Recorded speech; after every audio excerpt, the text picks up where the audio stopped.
Hello friends, എല്ലാവർക്കും സുമി മുഫാസ് മനസ്സിലോട്ട് സ്വാഗതം.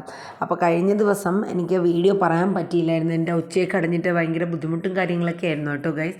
അപ്പോൾ അതുകൊണ്ട് ഞാൻ ഇന്നലത്തെ ആ ഒരു വീഡിയോ പ്രൊമോ ഇട്ടിട്ടില്ല.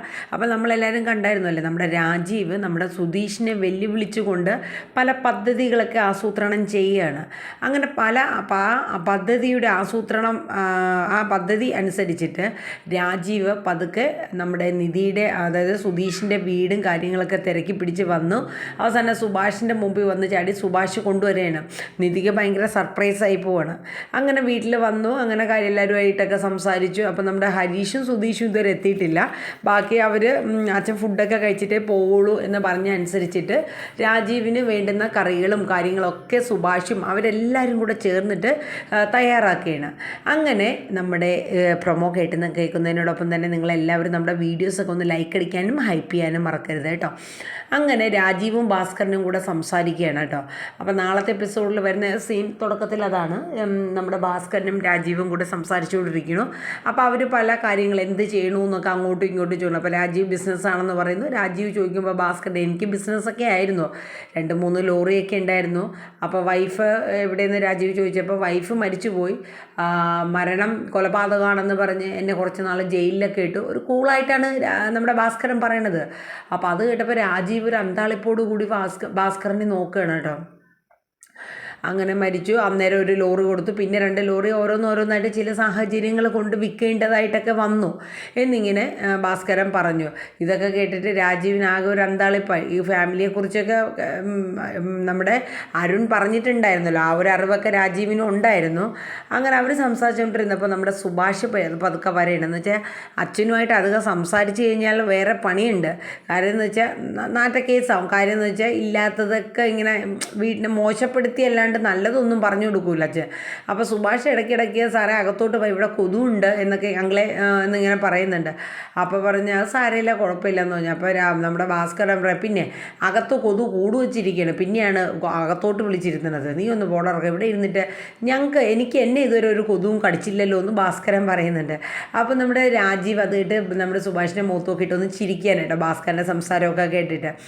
അങ്ങനെ സുഭാഷ് പറഞ്ഞു, സാരമില്ല അങ്കിള് വാ, നമുക്ക് അകത്തിരിക്കാമെന്ന് പറഞ്ഞിട്ട് അകത്തൊരു ചെയറൊക്കെ ഇട്ട് കൊടുക്കുകയാണ്. അങ്ങനെ നമ്മുടെ ഭാസ്കരൻ പോയി ആ ചെയറിയിരിക്കുകയാണ്. അപ്പോഴേക്കും ആഹാരമൊക്കെ എടുക്കട്ടെ എന്ന് ചോദിക്കുന്നുണ്ട്. അപ്പോൾ എന്നാൽ കഴിക്കാമെന്ന് പറയുന്നുണ്ട് ഭാസ്കരൻ. അങ്ങനെ ഒരു ഇലയൊക്കെ എടുത്തുകൊണ്ട് വന്നു. അപ്പോൾ ഈ സമയത്ത് എവിടെ നിന്ന് ഇല, ഞങ്ങളുടെ പറമ്പിൽ വാഴയുണ്ട്, അപ്പോൾ അതിൽ നിന്ന് ഇല എടുത്തതെന്ന് സുഭാഷൊക്കെ പറയണേ. അങ്ങനെ നികേഷും നിധിയൊക്കെ ചേർന്നിട്ട് ഉണ്ടാക്കിയ ഫുഡൊക്കെ എടുത്തുകൊണ്ടുവന്ന് ഓരോന്നായിട്ട് ആ ഒരു ചെറിയ ടേബിളിൽ വെച്ചപ്പോൾ രാജീവ് പറഞ്ഞു, അപ്പോൾ നിങ്ങളൊന്നും കഴിക്കുന്നില്ലേ, ഇവിടെ നിങ്ങളെങ്ങനെയാണ് കഴിക്കണേ, ഡൈനിങ് ടേബിൾ ഇല്ലല്ലോ വലുത്, ഞങ്ങൾ നിലത്തിരുന്നാൽ കഴിക്കണേന്ന് പറഞ്ഞു. അപ്പോൾ രാജീവ് പറഞ്ഞു, അങ്ങനെയാണെങ്കിൽ ഞാനും നിലത്തേ ഇരിക്കണുള്ളൂ. അയ്യോ സാറ് നിലത്തിരിക്കേണ്ടെന്ന് അവരൊക്കെ പറയാം. അപ്പോൾ അച്ഛൻ ഇല്ല അച്ഛൻ ഇവിടെ ഇരുന്ന് കഴിച്ചോ, ഇല്ല മോളെ ഞാനും നിങ്ങളൊപ്പം ഇരിക്കുന്നു. അങ്ങനെ ഒരു പായൊക്കെ എടുത്തുകൊണ്ട് വന്നിട്ട് വിരിച്ചിട്ട് കൊടുക്കുകയാണ്. അങ്ങനെ അതിൽ ഭാസ്കരൻ ഇരുന്ന് ഒരു സാധാരണക്കാരനെ പോലെ, പക്ഷേ അയാളുടെ ഉള്ളിൽ അയാൾ അത്രയ്ക്ക് വിഷം കുത്തിവെച്ചിട്ടാണ് ഈ വന്നിരിക്കുന്നത്. ഇതിൻ്റെ പിന്നിലുള്ള കളി വേറെ ലെവലാണ്. അങ്ങനെ രാജീവൻ ഒരു സാധാരണക്കാരനെ പോലെ ഇരുന്ന് ഭക്ഷണം കഴിക്കാനായിട്ട് തയ്യാറാവുകയാണ്. അപ്പം നമ്മുടെ സുഭാഷ് പറഞ്ഞു, അങ്കിളെ പിന്നെ ഒരുപാട് കറികളൊന്നും ഉണ്ടാക്കിയിട്ടില്ല, കുറച്ച് കറികളേ ഉള്ളൂ, സമയം ഇത്രയല്ലേ ഉണ്ടായിരുന്നുള്ളൂ, അതുകൊണ്ട് കുറച്ച് കറികളൊക്കെ. ഇതാണോ കുറച്ച് കറികൾ, എന്തൊക്കെ കറികളാണ്, ചിക്കൻ, മീൻ, തോരൻ, അങ്ങനെ ഒരുപാട് വിഭവങ്ങളുണ്ട്, ഇനി എന്ത് കറിയാ. അപ്പം നമ്മുടെ നിധി പറഞ്ഞ, അച്ഛൻ ഇതൊക്കെ ഒന്ന് കഴിച്ചു നോക്കും. സുഭാഷ് ഏട്ടൻ്റെ കൈപ്പുണ്യം എന്ന് പറയുന്നത് 1.5 കൈപ്പുണ്യം. രാവിലെ 1 മണിക്കൂർ അല്ലെങ്കിൽ 1.5 മണിക്കൂറുണ്ട് രാവിലത്തെ ബ്രേക്ക്ഫാസ്റ്റും ഉച്ചത്തെ ലഞ്ചും പിന്നെ പാത്രങ്ങളൊക്കെ കഴുകി വെച്ചിട്ടാണ് സുഭാഷ് ഏട്ടൻ പണിക്ക് പോണേ. ആഹാ കൊള്ളാലോ സുഭാഷ് എന്നൊക്കെ പറഞ്ഞു. അങ്ങനെയൊന്നുമില്ല അങ്കിളേന്ന് തിരിച്ച് സുഭാഷ് പറയണം കേട്ടോ. അങ്ങനെ നമ്മുടെ രാജീവ് ഫുഡ് കഴിക്കാനായിട്ട് ആ ഇരിക്കുന്ന സമയത്താണ് നമ്മുടെ ഹരീഷും അതുപോലെ തന്നെ നമ്മുടെ സുധീഷും കൂടെ കയറി പറഞ്ഞത്. അപ്പം നികേഷിനെ വിളിച്ചപ്പോൾ നികേഷ് കോൾ എന്തോ കട്ട് ചെയ്ത് കളഞ്ഞു കേട്ടോ. അപ്പം നീ എന്താ കോള് കട്ട് ചെയ്തത്? ഇപ്പോൾ അതെ സുധീഷ് ചേട്ടനൊരു സർപ്രൈസ് ഉണ്ട് ഇവിടെ, അതുകൊണ്ടാണ് ഞാൻ കോൾ എടുക്കാണ്ടിരുന്നതെന്ന് പറഞ്ഞു. സർപ്രൈസോ? സുധീഷ് വന്ന് അകത്ത് നോക്കിയപ്പോൾ ആരാ, നമ്മുടെ രാജീവ്, നിധിയുടെ അച്ഛൻ അങ്ങനെ ഇരിക്കുകയാണ്, ഒരു കൂസലും ഇല്ലാണ്ട് താൻ വന്നൂടാ, എൻ്റെ വെല്ലുവിളി ഞാൻ കാണിച്ചു തരാം എന്നുള്ള രീതിയിൽ ആ ഒരു അഹങ്കാരത്തോടെ ഇരിക്കുകയാണ്. സുധീഷിൻ്റെ നെഞ്ചൊന്ന് പിടച്ചു. എന്ന് വെച്ചാൽ പറഞ്ഞതുപോലെ തന്നെ രാജീവ് മോളെ കൊണ്ടുപോകാനാണെന്ന് തോന്നുന്നു വെല്ലുവിളിയായിട്ട്. സുധീഷിനാകെ നെഞ്ചിടിപ്പായി, എന്ത് ചെയ്യണമെന്ന് അറിഞ്ഞില്ല. അപ്പോൾ കണ്ടു കഴിഞ്ഞപ്പോഴത്തേക്കും ഹരീഷും കണ്ടുവല്ലോ.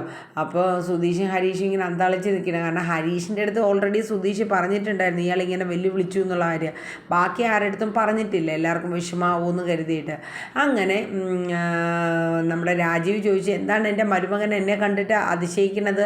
പേടിക്കണ്ട, ഞാൻ കുറച്ച് നേരമായി വന്നിട്ട്, നിങ്ങളിപ്പോൾ കൈയൊക്കെ കഴിയിട്ടോ, ഫുഡ് കഴിക്കാൻ ഇരിക്കാമെന്ന് പറഞ്ഞാൽ അങ്ങനെ സുധീഷും രാജീവും കൂടെ ഇപ്പോൾ കൈയെടുക്കാൻ പോകുമ്പോഴത്തേക്കും രാജീവല്ല ഹരീഷിൻ്റെ കൂടെ കൈയെടുക്കാനായിട്ട് പോകണം. അപ്പോൾ സുഭാഷ് പറയും, നിങ്ങളിപ്പോൾ കൈ കഴുകിയിട്ട് വാ, നിങ്ങൾക്കും ആഹാരം വിളമ്പാന്ന് പറയും. അങ്ങനെ അവർ രണ്ടുപേരും കൂടെ കൈയെഴുതാൻ പോയപ്പോൾ സുധീഷ് ഹരീഷിൻ്റെ അടുത്ത് റേടാ കണ്ടോ, അയാൾ പറഞ്ഞതുപോലെ തന്നെ വെല്ലുവിളിയായിട്ട് വന്നിട്ടുണ്ടല്ലോ, മിക്കവാറും നമ്മുടെ നിധി ഇവിടെ നിന്ന് കൊണ്ടുപോകാനായിരിക്കും, നമുക്ക് നോക്കാം, വരട്ടെ എന്ന് ഹരീഷ് ഇങ്ങനെ പറയാം. അങ്ങനെ അവർ രണ്ടുപേരും കൈയൊക്കെ കഴുകി ഫുഡ് കഴിക്കാൻ വന്നിരുന്ന് ഫുഡൊക്കെ വിളമ്പി കൊടുക്കുകയാണ്. അപ്പം നമ്മുടെ സുധീഷ് ഈ ഫുഡ് കഴിക്കാൻ ഇരുന്നുവെങ്കിലും വെറുതെ ഇങ്ങനെ ജസ്റ്റ് ഇങ്ങനെ ഇരിക്കണം, ഒന്നും കഴിക്കുന്നില്ല. അപ്പോൾ സുഭാഷ് ചോദിച്ചു, നീ എന്താ സുധീഷ് കഴിക്കാത്തത്, കഴിക്കുമെന്ന് പറയാം. ഞാൻ കഴിക്കാമെന്നൊക്കെ പറയും. അങ്ങനെ ഫുഡൊക്കെ കഴിച്ച് ഹാപ്പി ആയിട്ട് നമ്മുടെ രാജീവ് ഇരിക്കുകയാണ്. അപ്പോഴേക്കും ലാസ്റ്റ് നമ്മുടെ സുധീഷ് അവരെ പറമ്പിലുണ്ടായ പഴമാണ് സാറേ, നല്ല പഴമാണെന്ന് പറഞ്ഞു. ഇപ്പം തന്നെ വയറ് വീർത്ത് സുഭാഷ് എന്ന് പറഞ്ഞു. എന്നാലും സാരമില്ല, 2 പഴം കഴിക്കാമെന്നൊക്കെ പറഞ്ഞ് കൊണ്ടുവന്ന് കൊടുക്കുകയാണ്. എന്നിട്ട് നമ്മുടെ രാജീവ് പതുക്കെ എണീറ്റ് നമ്മുടെ ഭാസ്കറിൻ്റെ അടുത്തോട്ട് പോവുകയാണ്. അങ്ങനെ ഭാസ്കർ ഉമ്മറത്തുണ്ടായിരുന്നു. അങ്ങനെ ഭാസ്കറിൻ്റെ അടുത്ത് എന്നിട്ട് പറഞ്ഞു, അതെ ഞാൻ എൻ്റെ മകളെയും മരുമകനെയും കൂടെ ഒരാഴ്ചത്തേക്ക് വീട്ടിലൊന്ന് കൊണ്ടുപോട്ടെ, എന്നിട്ട് വിടാമെന്ന് പറയും. അല്ല അതിപ്പോൾ എന്തേ പെട്ടെന്നൊരു തീരുമാനം? അങ്ങനെ പേടിക്കേണ്ട കാര്യമൊന്നുമില്ല, ഞാൻ അവരെ 2 പേരെയും കൂടെ കൂട്ടിയല്ലേ വിളിക്കുന്നത്, അല്ലാണ്ട് അവളെ മാത്രമല്ല. അപ്പം നമ്മുടെ ഭാസ്കരൻ ചോദിക്കും, അല്ല ഇനി കൊണ്ടുപോയിട്ട് മോളെ അവിടെ നിർത്താൻ വേണ്ടിയിട്ടാണോ? അതുകൊണ്ടല്ലേ ഞാൻ സുധീഷിനെയും കൂടെ വരാൻ പറഞ്ഞത്, ഒറ്റയ്ക്കാണെങ്കിലല്ലേ നിങ്ങൾക്ക് സംശയം തോന്നേണ്ട കാര്യമുള്ളൂ എന്ന് രാജീവ് പറയണം. അപ്പം നമ്മുടെ സുധീഷും അവരെല്ലാവരും വന്നു കേട്ടോ. വന്നപ്പോൾ രാജീവിൻ്റെ ഈ കാര്യം ഇങ്ങനെ അവരെല്ലാവരും കേൾക്കുകയാണ്.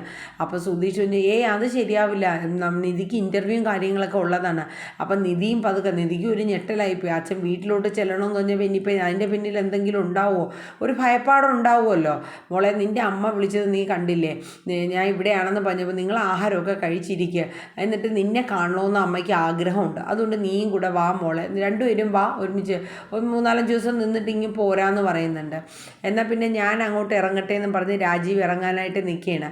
അപ്പോൾ നമ്മുടെ സുഭാഷ് പറയും, ഇവിടെ അങ്കിളിന് സൗകര്യങ്ങളൊക്കെ തീരെ കുറവാണ്, കാരണം ബാത്റൂം ആണെങ്കിലും ബെഡ്റൂം ആണെങ്കിലും നിങ്ങളുടെ അതനുസരിച്ചുള്ള ഇതൊന്നും ഇല്ല, അതുകൊണ്ടാണ് ഞങ്ങൾക്ക് ഇവിടെ നിൽക്കുന്നതാണ് താല്പര്യം, പക്ഷേ ഞങ്ങളുടെ വീടിന് സൗകര്യങ്ങൾ തീരെ കുറവാണ്. അപ്പോൾ നികേഷ് പറയും, ഞങ്ങൾ വീട് മോഡിഫൈ ചെയ്യാനുണ്ട്, അത് കഴിഞ്ഞാൽ പിന്നെ ആർക്ക് വന്നാലും നിൽക്കാനൊക്കെ പറ്റുമെന്ന് നികേഷ് പറയുന്നുണ്ട്.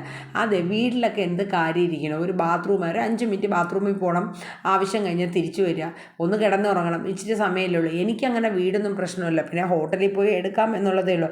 അയ്യോ സാറിന് ഇവിടെ നിൽക്കാൻ ബുദ്ധിമുട്ടൊന്നും ഇല്ലെങ്കിൽ ഞങ്ങൾക്ക് സന്തോഷമേ ഉള്ളൂ എന്ന് സുഭാഷ് പറയും. അപ്പോൾ രാജീവ് പറയും, കുറച്ച് നേരത്തെ കാര്യമില്ല, എനിക്കങ്ങനെ ബുദ്ധിമുട്ടൊന്നും ഇല്ല എന്ന് രാജീവ് പറയണം.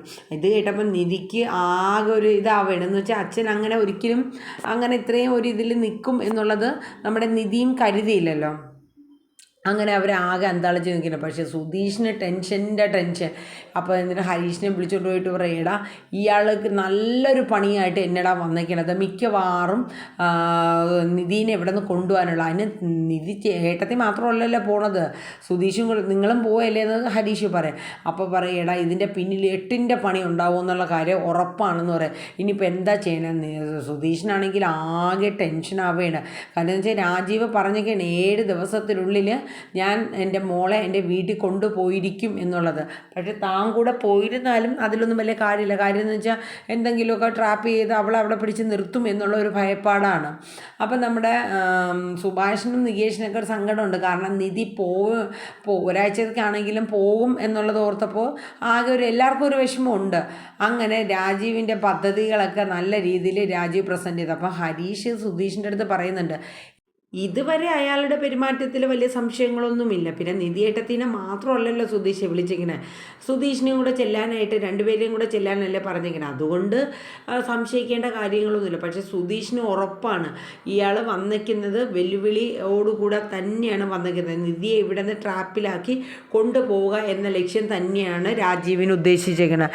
അങ്ങനെ കാര്യങ്ങളെല്ലാം രാജീവ് ഉദ്ദേശിച്ചതുപോലെ തന്നെ ഏകദേശം പ്ലാനൊക്കെ ഒന്ന് റെഡിയായി വരികയാണ്. അപ്പോൾ ഇനിയിപ്പോൾ എന്തൊക്കെയാണ് ഇതിൻ്റെ പിന്നിൽ എന്നുള്ളതൊന്നും നമുക്കറിയില്ല.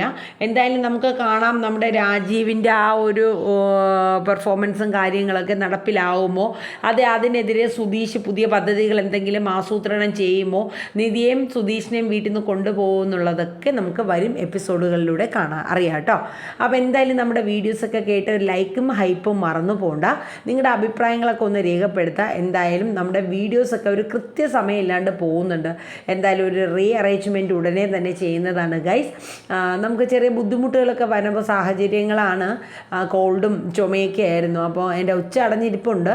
എന്നാലും ഇന്നൊക്കെ ഇടാണ്ടിരുന്നു കഴിഞ്ഞാൽ അത് ബുദ്ധിമുട്ടാവില്ല. അപ്പോൾ എന്തായാലും നമ്മുടെ വീഡിയോസൊക്കെ ഒന്ന് സപ്പോർട്ട് ചെയ്യണം കേട്ടോ. ശുഭരാത്രി പറഞ്ഞുകൊണ്ട് നിർത്തുന്നു. Tata bye bye, take care.